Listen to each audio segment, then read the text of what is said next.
She thought no one was watching. As the frail elderly woman drifted to sleep, her black caregiver sang softly, brushing her hair with a tenderness rarely seen in this world. But hidden in the doorway stood her millionaire son, silent, stunned, and about to make the most important decision of his life. What happens next? Let's start the story. The house at the top of Mulberry Hill was too large, too quiet, and too full of echoes for a woman who barely remembered the names of her children. Its walls were lined with expensive art, imported vases, untouched bookshelves, signs of wealth, yet lifeless all the same. Inside, Eleanor Whitmore lay in her reclining chair by the window, wrapped in a pale blue shawl, her eyes half closed. The wind gently moved the sheer curtains, and dust floated like ghosts in the afternoon light. She was in the final stretch of life, aware on some days, lost to dementia on others. The nurses came and went in shifts, efficient and polite, but there was one among them who brought something different. Her name was Lena James. She wasn't hired through a fancy agency. Eleanor's nurse manager had found her through a community referral after the fifth high-end caretaker quit due to difficult temperament. But Lena didn't rattle easily. At 32, she had weathered too many storms of her own to fear the thunder of someone else's mind. Each day, Lena arrived early and left late. She brewed chamomile tea the old-fashioned way. She brought her own lavender oil and applied it to Eleanor's wrists gently, humming a soft tune. But most of all, she sang. Sometimes jazz, sometimes gospel, sometimes gentle lullabies only remembered by grandmothers in small southern churches. Her voice wasn't loud or theatrical. It was warm, textured, and full of the kind of care that couldn't be faked. And Eleanor, though rarely responsive, would quiet when Lena sang. Her wrinkled hands stopped shaking. Her breathing slowed. Sometimes she'd whisper, "My mama used to sing that," and smile like a child. Lena didn't do it for thanks. She didn't expect praise. She did it because it felt right, because she believed in honoring people, even if they forgot who they were. But on a particular Thursday afternoon, as she brushed Eleanor's snow-white hair and sang a faint melody from "His Eye is on the Sparrow," she had no idea someone was watching. Standing silently in the hallway, unseen, was Andrew Whitmore, Eleanor's only son. Andrew wasn't supposed to be there. His business trip had ended early, and he decided to stop by without calling ahead. The last time he saw his mother, she hadn't recognized him. It had stung more than he let on. He had built his life in a fast-paced world. Silicon Valley, venture capital, yachts and Forbes lists. A man who wore tailored suits and looked at time like a commodity. He'd paid for the house, the full-time staff, the doctors, but visits had become rare. Not because he didn't care, but because it hurt. And Andrew Whitmore didn't like anything he couldn't control. But when he stepped into the house, keys in hand, the silence pulled him in. Then he heard it, soft singing, warm as a fire in winter. He followed the sound, footsteps careful. And there she was. Lena sat beside his mother, gently brushing her thin hair, her voice dancing around the old tune like sunlight through branches. Eleanor's head rested back, eyes closed, her mouth slightly upturned. Andrew didn't speak. Couldn't. In that moment, he saw something he hadn't felt in years. Not duty, not care. Love, genuine, unfiltered, uncalculated love. He stayed hidden until Lena finished the song. When she leaned forward and kissed Eleanor's forehead, whispering, "You're safe, Miss Ellie," his throat tightened. Only then did he step into the room.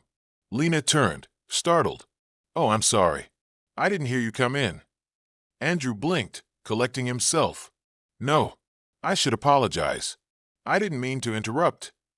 Lena stood, brushing her uniform instinctively.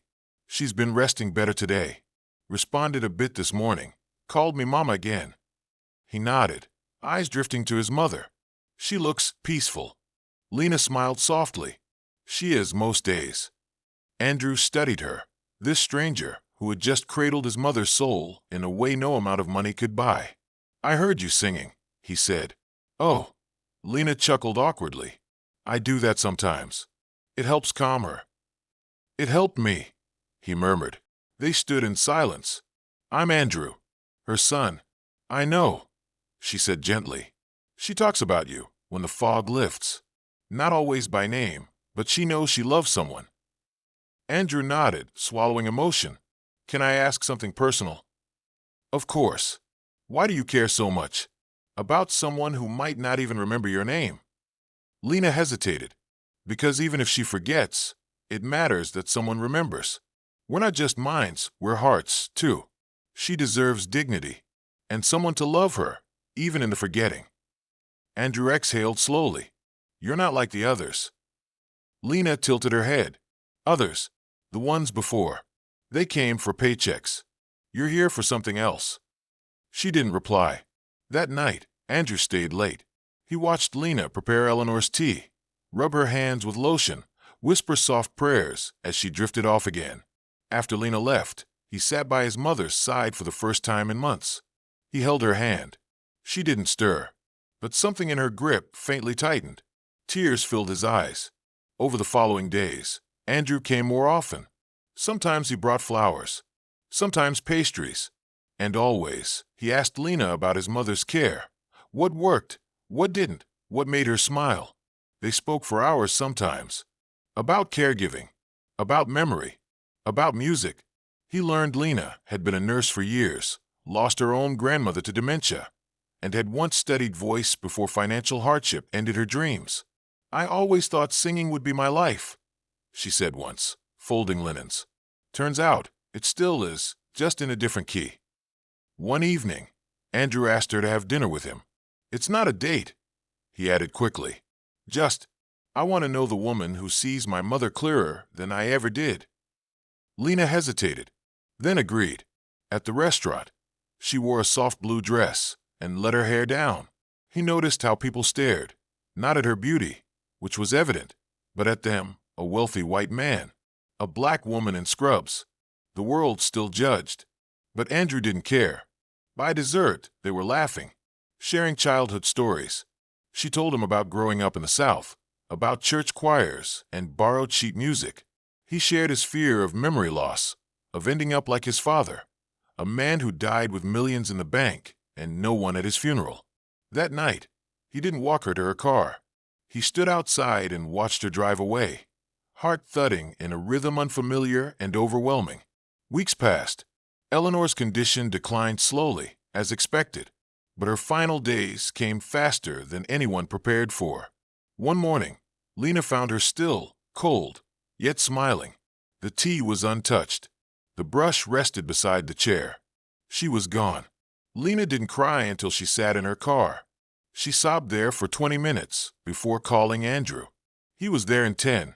Together, they packed Eleanor's things. Together, they planned a memorial, simple, elegant, filled with the music Eleanor once loved. And when it was over, Andrew did something unexpected. He stood in front of everyone, friends, family, strangers, and said, "The woman who reminded my mother what love felt like wasn't me. It was Lena. She didn't just care for her, she honored her. And now I want to honor Lena." He turned to her, eyes glassy. "I've started a foundation in my mother's name, the Eleanor Whitmore Compassion Fund. And Lena, I want you to run it. Name your salary. Build your team. Change lives the way you changed hers." The room gasped. Lena's eyes filled with tears. "Andrew, I don't know what to say." "Say yes," he whispered. She did. Today, Lena James is executive director of one of the fastest-growing nonprofit caregiving initiatives in the country. The fund supports caregivers, offers music therapy grants, and provides dementia care resources to underfunded communities. And Andrew, he left venture capital behind, became a board member, then a husband. Yes, he married Lena. Their wedding was small. Her dress was white with embroidered sparrows. His vows were simple. "I once thought memory defined love, but you taught me presence does." They now live in the same house at the top of Mulberry Hill. It's no longer too quiet, too big, or too sad, because Lena still sings. Not just to honor Eleanor, but to remind the world that even in its final breaths, love can be found, dignity can be restored, and the right song, sung softly enough, can change everything.